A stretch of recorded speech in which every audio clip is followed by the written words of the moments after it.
a red flag flying here. Hello and welcome to Socialist Think Tank. I'm here tonight with Grace Blakeley. Hello, Grace. Hi, thanks for having me. It's great to be here. We're delighted that you've come on. So I'm going to get straight into the first question, which is, what is socialism to you?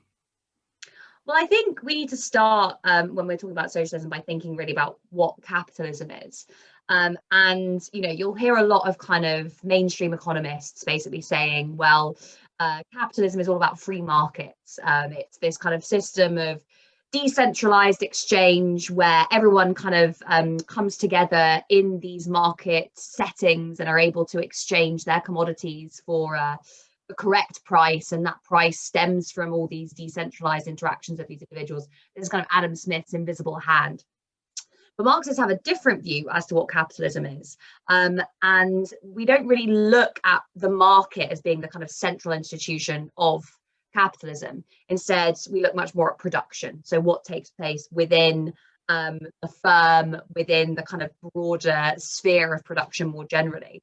And by looking at those kind of relationships that pertain in the sphere of production, you notice the emergence of, you know, not this kind of free, democratic, decentralized utopia where everyone is the same, there are consumers and there are producers, but actually these kind of structured social relationships whereby you have a certain group of people who own all the stuff, a very small group of people, and the rest of society that works for a living, maybe with that kind of managerial class supporting the interests of that kind of top class in between. So you get a society that is structured based on class.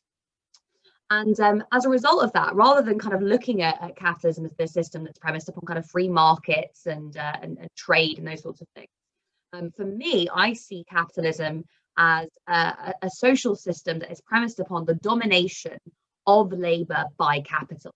So the domination of workers by bosses organized in the workplace, in the state, at the level of the international economy. And that is, for me, I think, the kind of foundational understanding of what capitalism is. And it always comes back to these kind of social relationships rather than, you know, kind of the theory that you'd get if you were kind of brought to a study of capitalism from a kind of liberal perspective.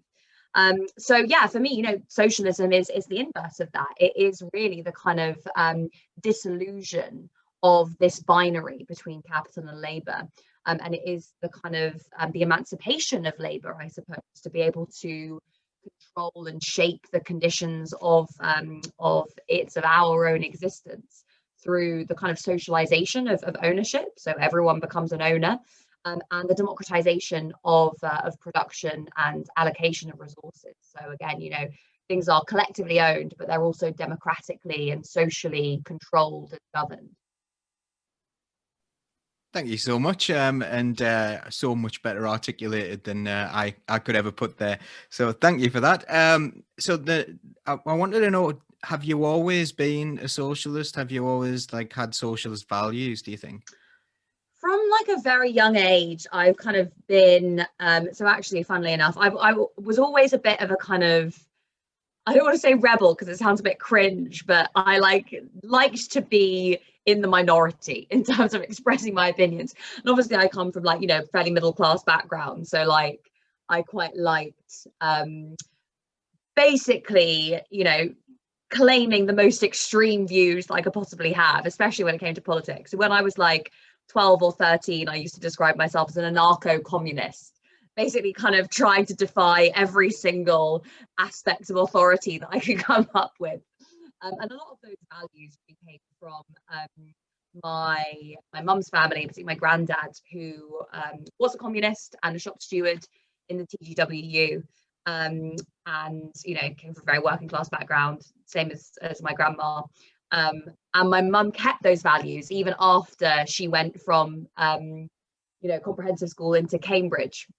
So I was obviously raised quite middle class, but I had this history, this tradition of communism basically in my family, and that really shaped, I think, a lot of the way that I saw the world. But I don't think I really had a kind of really clear understanding of what that meant until I was much older. So, you know, when I went and did PPE at Oxford, I was towards the left of the people in my cohort, but that wasn't saying much. I wasn't saying, oh, we need to overthrow capitalism at that point. I was just kind of like, yeah, well, the system's a bit screwed up, isn't it?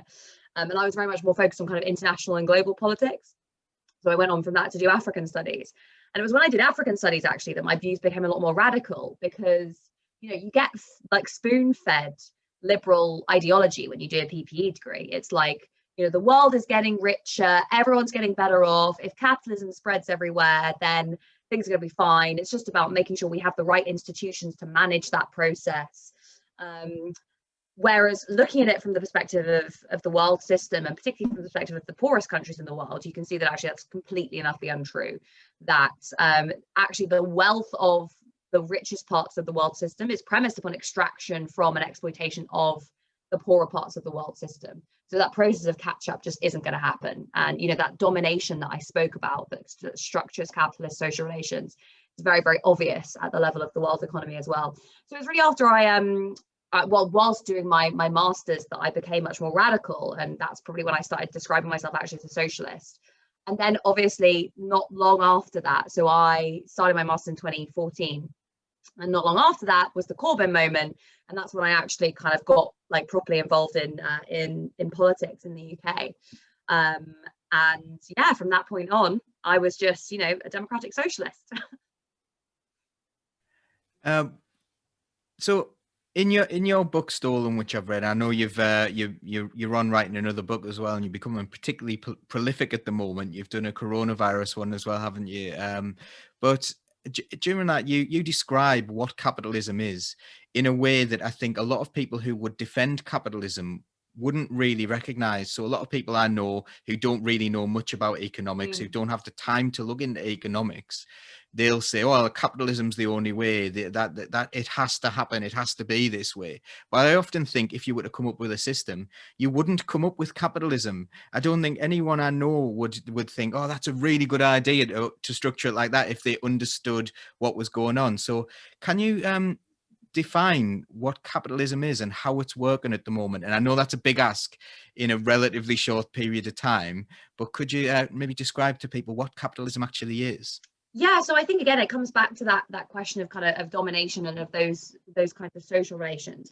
I suppose when we're talking about political economy, I have a kind of a characterization that I like to use to help people who are used to hearing the kind of mainstream economics depiction of capitalism, because mainstream economics describes the capitalist economy from the perspective, as I said, of market-based exchange. So it focuses on exchange.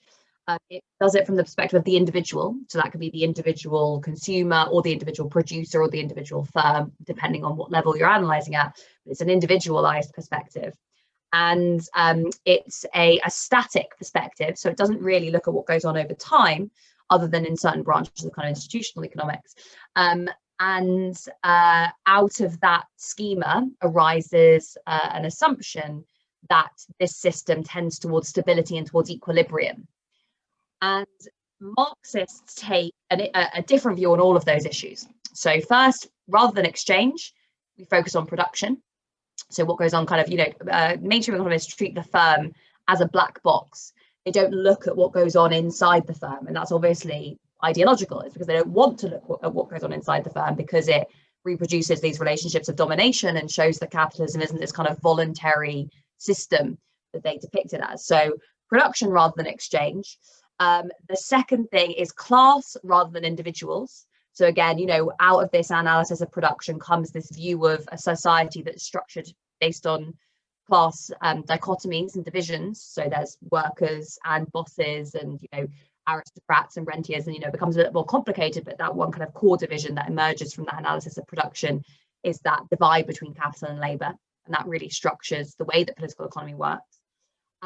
Finally, it's historical. So it views the transformation of capitalism over time and throughout space as well.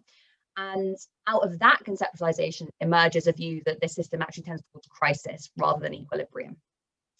So that's really kind of the perspective you get on capitalism when you look at it from this worldview, which is that it is something that is a system. When you looked at it from the perspective of production, you find a system that's based on domination and that tends towards crisis. And that's a very, top level view. of capitalism as a whole and the social relations that underpin it. Obviously, it's a system that is characterized by some degree of variety and change over time as well. And a lot of what kind of Marxist political economy does is looks at how the changing nature of production, so of technology, of our relationship with the environment, and of the changing nature of the balance of class forces, so the relationship between these two classes, shapes the nature of capitalism from one generation to the next and from one place to the next. So, for example, you could look at the relationship between the feudal aristocracy and the emerging capitalist class, and how that shapes the development of capitalism within different countries in, for example, Europe. You can look at how imperialism eventually emerges from, what Lenin called kind of monopoly capital. So the buildup of surpluses that had to be invested somewhere else in the world to yield higher returns. You can look at what I looked in that book, which was about financialization, which again comes along with that process of imperialism and monopoly capital, is the way in which at a certain phase in capitalist development, you start to see the kind of subsumption of a lot of different activities into this realm of finance and financialization. So this is kind of contrary to a lot of the mainstream, I suppose, heterodox, as you might call them, within neoclassical economics, the economics community. So this isn't neoclassical economics, it's not the core mainstream economics, but there are lots of different perspectives from the kind of Keynesian school within economics that look at the rise of finance. And say, you've got finance over here, an industry over here, and you've got this class of kind of parasitical financiers, and they're all in control of the whole economy, and that's why capitalism has stopped working. That's, very kind of schematically what some Keynesians have said in the past. Whereas for Marxists, because we're looking at how these changes in the system could be traced back to changes in production, in technology, and in class relationships, there isn't this same tendency to say, oh, there's finance and finance dominates industry and that's what happens. Instead, the tendency is to look at how all different areas of economic activity become more financialized. And so in my book, for example, I looked at how household spending, firms, and state spending had all become steadily more financialized over time. So for example, you can see this with the rise of household debt, of the privatization of pensions, the growth of household asset ownership, for example, through kind of home ownership.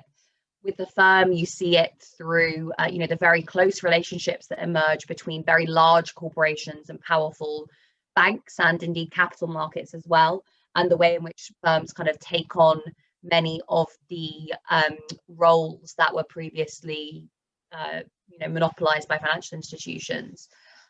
And with the state, you see the way in which the state increasingly delegates areas of governance to financial markets, and indeed kind of co-opts financial actors to undertake areas of state spending on its behalf.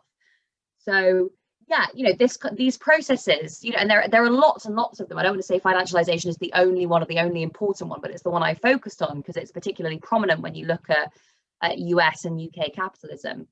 There are lots of these processes that we can observe within the capitalist world system that stem from this foundational analysis of class, change over time, production, and crisis.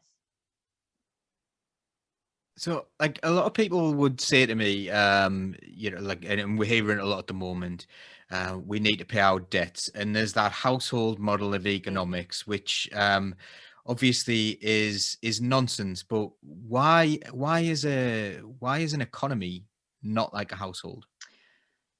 Yeah, so for a lot of reasons. First and foremost, it's the fact that we live in a world in which states largely, not all states, but most states largely create their own currency. And they're able to issue bonds in that currency, and they're able to literally create new money that could be, immediately put to use in the economy out of thin air. Now, we've seen this with the Bank of England, with the Federal Reserve, the Bank of Japan, several other central banks recently, with this program of quantitative easing, which has involved the creation of new money, new electronic money that has been used to purchase assets, generally government bonds from the private sector. Now, you don't have to know too much about the kind of ins and outs of what this means, but basically, it's a very clear example of the government using its capacity to create new money to, set to work resources or processes in the economy. That's really what the power to create money is. It doesn't, create new value or new wealth, but what it does provide you with is the capacity to set in train economic processes. That's really what money does. So yeah, the ability to kind of create fiat money is something that differentiates governments from really any other institution. And what that means is that this idea that government operates like a household is wrong. Not because there are no constraints on state spending. There clearly are, because obviously if you create all this money to try and set in train processes in the economy and there are no resources to be able to do that, you're going to create some problems. You'll probably create inflation, right? But if you are doing it in a kind of sensible way that pays attention to the resource-based constraints that are in your economy, then you don't have to do this thing of balancing the books at the end of every month, say, as a household would have to do. Although increasingly households don't actually have to do that because they've got credit card debt that they can roll over and refinance and all this sort of stuff. But, broadly speaking, they're going to have to find a way to make ends meet at the end of a certain period. Whereas for the states, there's an assumption that there's always going to be a level of outstanding debt. Indeed, that outstanding debt is very, very important for the functioning of the financial system. Government bonds, for example, that's a lot of your pension will be invested in government bonds. The kind of the change we've seen as well recently has been a trend towards the Bank of England, which is itself a state institution, owning a large chunk of the government's outstanding debt. So it would be like if you had a printer in your house and you could use it to print money, which you could then go over to your bank and say, right, I'll buy back my, credit card debt, and then I'll owe that credit card debt to myself rather than to the bank. That's kind of almost like the situation that we're in now, right? Which obviously is impossible. You couldn't do that. There's another indication as to why where the state is not like a household. Really, this stems from there's a lot of different ways you can view state power, but it stems from the power of the state as the kind of central organizer and political force and institutional force within any one domestic society. If you were Roberian, you'd say it's because the state has a monopoly on the use of force. You might say the state institutions have ideological power, which mean that they can convince people to do the things that they say. But, broadly speaking, people do what the state says, right? For whatever reason. And that means that they have this capacity to kind of put to work resources that, one household can't. And this is really why the debate that we've seen recently, which is, like Laura Kuenssberg a while ago said, oh, the government's maxed out its credit card, right? Doesn't make any sense, for the reasons that I've just said. It basically means that when we get into a situation like the one we're in now, we don't have to be thinking, oh, okay, we're going to run out of money over the next, 6 months. So we need to make sure we're balancing the books. What it does mean is that we need to make sure that the government is being sensible and productive and sustainable about the way it is using our resources. Because of course, these are our resources that it's playing with. And really what we've seen recently is a Conservative government that has been unbelievably irresponsible with our collective resources. So throwing loads and loads of money at big businesses, wasting loads of money on corruption scandals and all these different sorts of things. Whereas actually, if we had a kind of socialized and democratized way of governing the economy, we would be saying, right, okay, so how do we get out of this crisis and make sure we are building a democratic, sustainable, green economy with good jobs, high incomes, and good relationships with the rest of the world, whereas this government seems to be doing the opposite. Another thing that seems to blow people's minds in like, say, I'm a teacher and sitting in a staff room, and someone was saying they were talking about where all the government was getting the money from, and I was like, well, where do banks get the money from? They just invent it, they just make it up. And they just couldn't get their heads around this, Yeah. because I think your description in your book of being like the difference between a building society and a bank, Yeah. I think that's where people are going wrong on this one. So could you describe what the difference is between those two things and how banks actually work? Yeah, so what's interesting about this is that in mainstream economics, there isn't really any discussion of this topic, right? If you do an economics course, you'll be introduced to the idea of a bank as something that just intermediates between savers and borrowers. So there's savers, they have extra money, they put their money in a bank, that bank takes some of the money and it lends it out to borrowers, right? Who may, invest it or, use it for something else. And then you're introduced to the idea of fractional reserve banking, which is that savers deposit their money with a bank, and a bank can actually, it doesn't have to keep all that money in the bank, as it were, at any one time. It can kind of lend more out, and that then increases the money supply because these people have this level of deposits, which is part of the money supply, and these people have gone out and spent that money as well. So, banks can increase the money supply. And that's basically what you'll be told about the way banking works.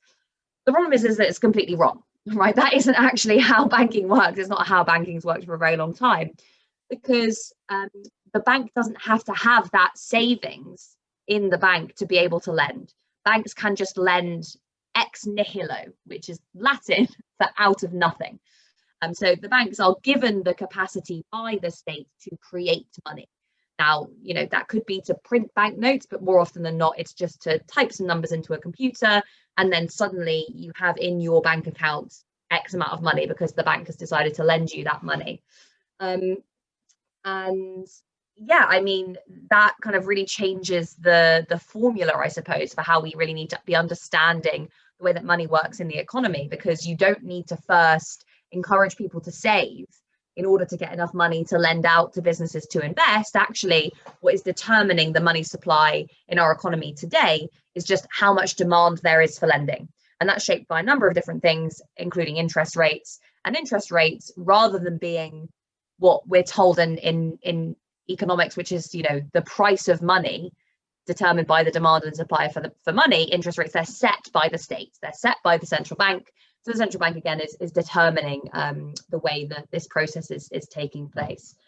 So really, I mean, I think the thing to take away is that a lot of these processes that we think are natural are determined by institutions, and those institutions are shaped by social relationships. So, money is not this like abstract thing that allows us to do anything we want because these pieces of paper have this magical quality.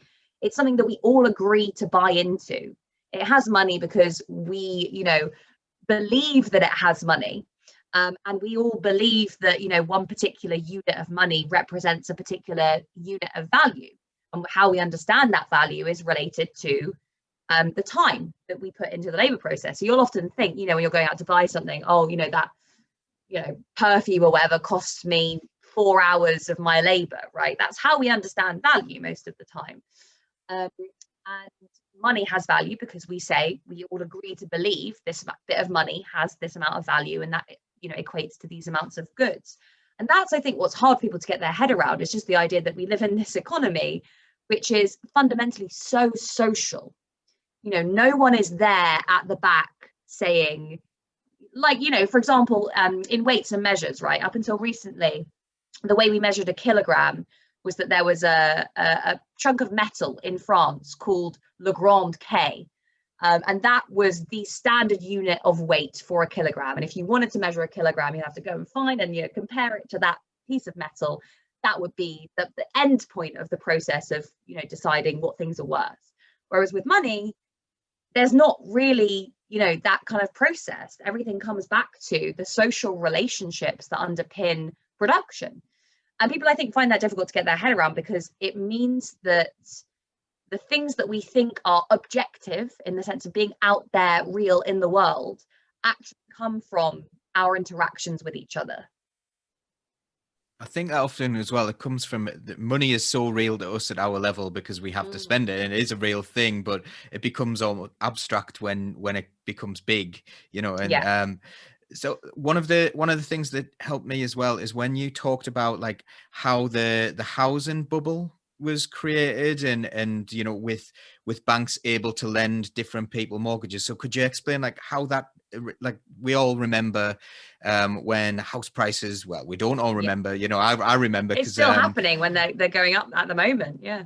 yeah. So can you explain how house prices just seem to constantly go up? Yeah, so again, this is another example of one of those things that we think is objective and out there, but is actually determined by institutions and social relations. So, if you ask people, well, what's the price of housing determined by? They'll say, well, it's supply and demand for housing. And what's supply and demand for housing determined by? Well, it's the number of people who want to buy houses and the number of houses that there are. Simple. That isn't actually how it works. And the reason for that is that housing isn't just a kind of normal commodity. It is a kind of investment good. So when you're buying a house, you're not just thinking, it's not like buying a pair of trainers. You're not thinking, oh, this is a thing that I'm going to just use. You are, but you're also thinking, I'm saving money on my rents and I'm buying something that could go up over time. It could go up in value over time. I could get some capital gains out of this thing. So it has characteristics of both a consumption good, like trainers, and an investment good, like a stock or a bond or whatever. And the kind of the big thing that makes housing so important in the financial system, so that really links it to being one of those kind of assets, those investment goods rather than consumption goods, has to do with the role of land. Land is very important as an asset because it is fixed. You can't really create new land. And because its ownership is backed up by the state that can kind of requisition it if you don't pay. So, if you borrow money from a bank that on a credit card and you can't pay back that credit card, you'll have to go through an annoying procedure and maybe declare bankruptcy or whatever. But fundamentally, there's nothing they can do to get that money back. When you have a mortgage, you have collateral that the bank takes, basically. So, you're basically saying, if I can't pay this mortgage, you can take the house. And that's what makes land important, because it retains its value over time because you can't make any more of it. So land, and as a result, housing plays this really important role in the financial system as collateral, which is what gives it this character of being an investment good as well. And again, the housing we expect to retain and potentially increase its value over time. So that's what makes it this kind of critical financial asset, I suppose, as well as just a kind of normal commodity. And the big change that we saw towards the end of the 60s and 70s and the beginning of the 80s was that that form of collateral land became really, really, really important in shaping where finance was allocated. So prior to the deregulation of the finance system, banks were limited in the amount that they could lend. So a lot of the lending for mortgages came from building societies. Building societies aren't like banks. They can't create new money ex nihilo out of thin air. They have to wait for the savings to come in and then they lend them out, right? The changing nature of the financial system meant that suddenly banks could lend money to consumers to purchase houses out of nothing. So the banks didn't have to have any money in the bank. They could just say, here's a mortgage, go out and buy the house, right? And what that did was, you can imagine this process whereby you go from having a fixed stock of savings that can be used to, facilitate the acquisition of these houses on behalf of certain people who could afford the interest rates, through to a system where suddenly you have an almost infinite amount of money, depending on whether or not, basically the only consideration is whether or not the bank thinks that you're a good risk, whether or not you're kind of credit worthy. Suddenly, tons and tons of money being lent out to all these people who are suddenly like, great, I can buy a house now, at the same time as you're having council houses being sold off on the cheap, by the way, at well below market prices. So everyone's like, well, I'm going to get my hands on a house. Now, when everyone starts thinking, I'm going to buy a house, obviously demand for housing increases. And when the banks are saying, we're going to create all the money that you could ever need to buy that housing, suddenly you have loads and loads and loads of money chasing after the same amount of stuff. Now, everyone knows what happened in Weimar Germany or Zimbabwe when the state created loads and loads and loads of money and there was the same amount of stuff. Inflation goes through the roof, right? And it's the same thing with the housing market, that the banks were creating tons and tons and tons of money, all directed towards largely the same amount of stuff, although house building did obviously go up, not enough to compensate for this big increase in money. So house prices went through the roof. And it created this self-reinforcing cycle, because suddenly you had a house that was going up in value. So you could borrow against the rising value of that house. And you also thought, well, I might need a pension later in life. House prices look like they're going to go up forever. So I'm going to remortgage my primary residence, buy another house and rent that out. And you get this self-reinforcing cycle of, like any bubble, really, people thinking that these prices are going to go up and up and up and up and up forever until the taps stop. And when did the taps stop? Well, with the financial crisis of 2008, when basically, credit, the cycle of ever increasing levels of credit that was driving the housing boom in America slowed. People realized that actually banks realized they'd been lending to people who may not ever have been able to pay back these mortgages unless house prices carried on going up. And, voila, we ended up in the situation that we ended up in today. What was interesting is that central banks then stepped in and said, we're not going to let house prices fall. Actually, house prices, particularly in the UK, should have fallen much, much more after the financial crisis of 2008. But central banks decided that would be bad, because people had come to rely so much on their homes as their pensions, as their pot of savings, that it would really damage the economy. So they said, well, the banks aren't going to create all this new money, so we're going to create all this new money through this quantitative easing process that I told you about. And effectively what the central banks did is, create this new electronic money, use it to buy assets from the private sector, effectively flooded the private financial sector with tons and tons of cash. What did the private financial sector do with that cash? Well, it went out and bought more assets. So yes, stocks and shares and bonds, but also they invested it in housing markets and in property markets. And what did that do? It left house prices going up again. And so that's why we've seen this kind of ongoing continuation, ongoing rise in house prices. It's because there's more and more and more and more money being directed towards the same amount of stuff. I don't think there could be a better illustration of how that is simply nothing like a household income. That is nothing like money in, money out, is it? It's all completely different.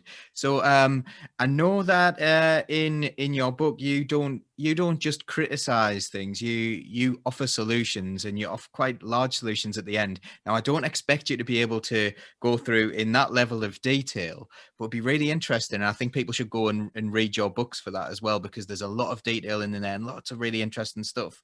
But how would it look better under a socialist system? How could socialist economics do better than this? I think the main thing to remember about, the idea behind a socialist economy is that capitalism is really irrational, right? For all the reasons that I've gone through today, and for many, many more. There's, yes, frequent financial bubbles, frequent economic crises, but there's also environmental degradation, the kind of erosion of our political and social institutions,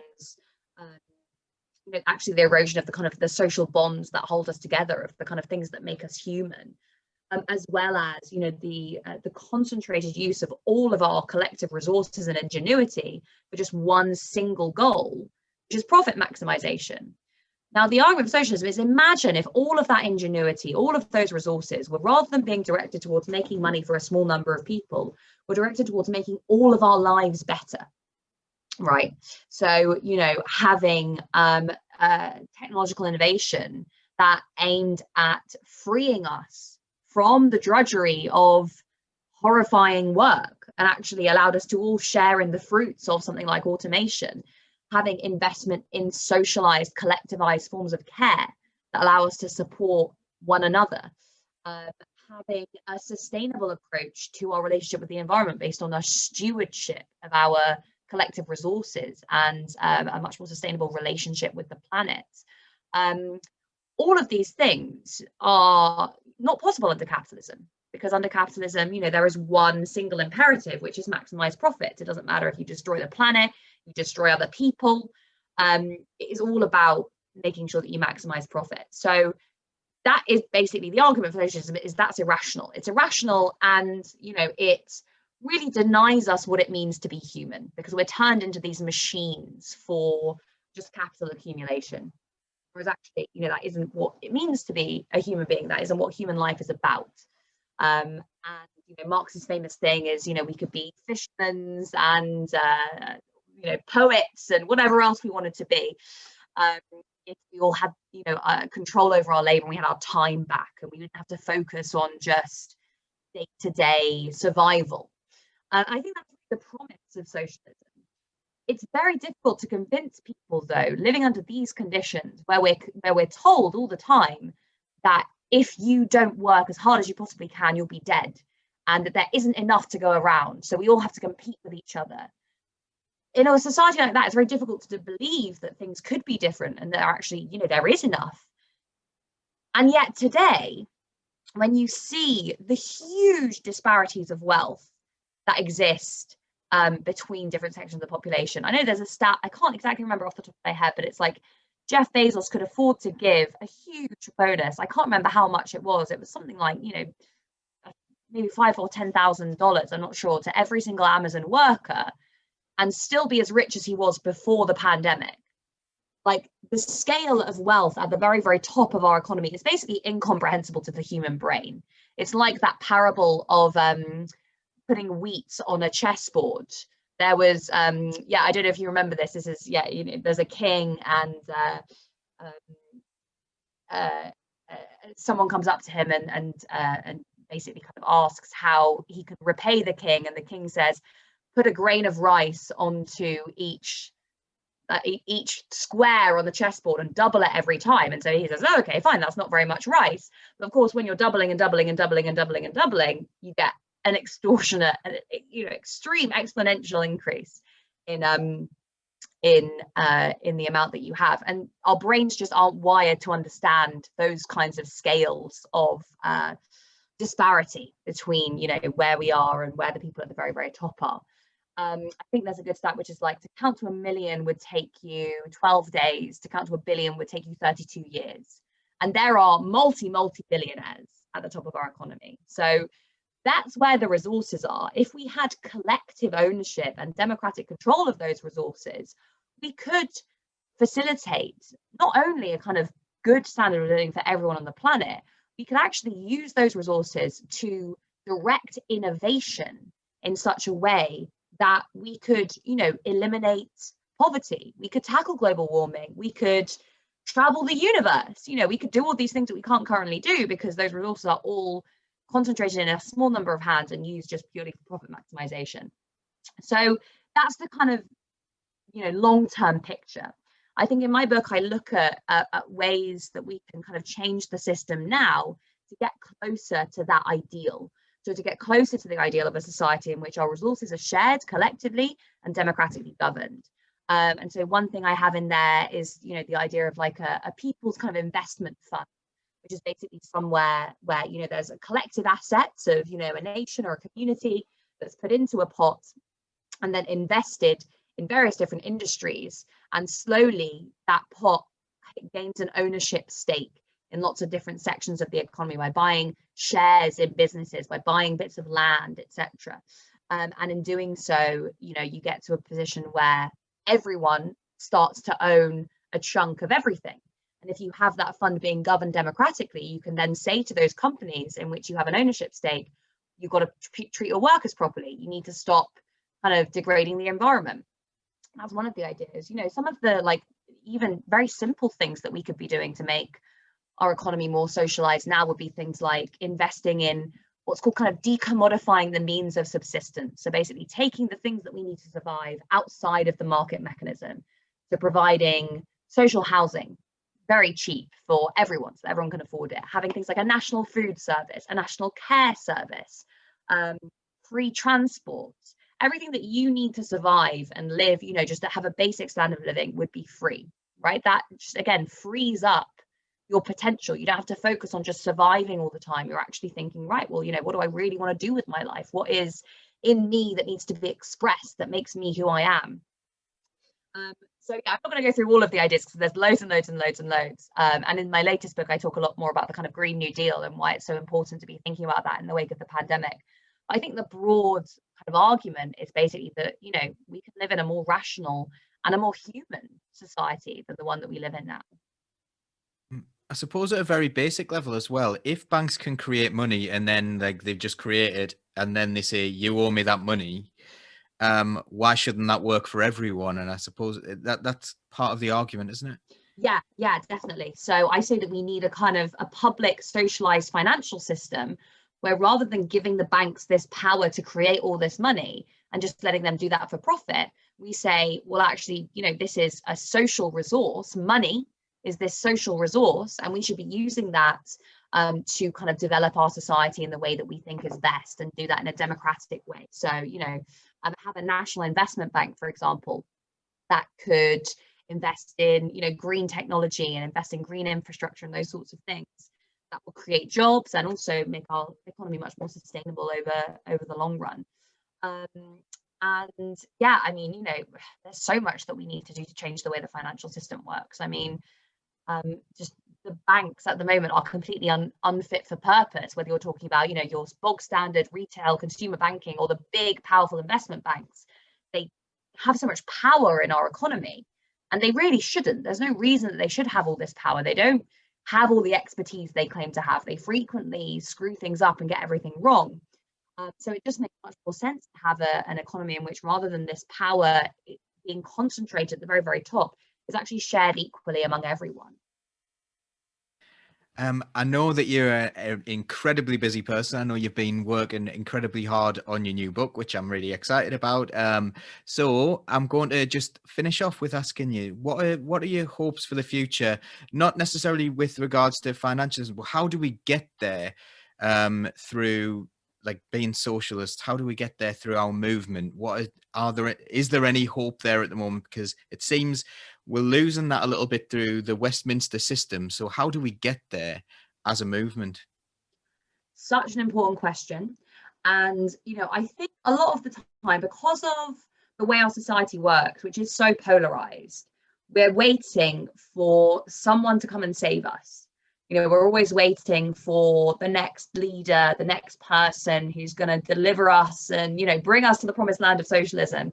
But actually, the only way that we're going to get to anything approaching a socialized economy is if we all engage in movement building, is if we go out there and join our trade unions and fight for better conditions, if we, you know, engage in social movements, if we're, you know, engaging with the environmental movement, with the feminist movement, with the anti-racist movement, if we are, you know, engaging in much broader political projects aimed at kind of taking state power and changing the way that the state works as well.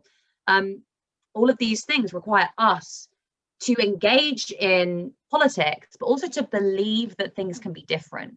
And I think, as I said earlier, that's the really big challenge that we have today. It's that people know broadly, I think, you know, if you ask the average person, does the economy work particularly well for everyone? They'll probably say no. Most people think we need a radical reform of the way our economy and our society works, but they just don't really believe that things could be different, because from the perspective of where we are now, everything feels so fixed and so set in stone. But actually, engaging in a social movement where you win a concession from your employer, where you stop a development going ahead, where you know, disrupt the state or the exercise of state power, you start to realize how powerful you are as part of a movement, as an individual who is part of a wider social movement. So for me, I think that is the big, most important thing, more important than any policy recommendations, than any politician, than anything, is just getting socialists out there, engaged in movements, and recognizing that things can and will be different.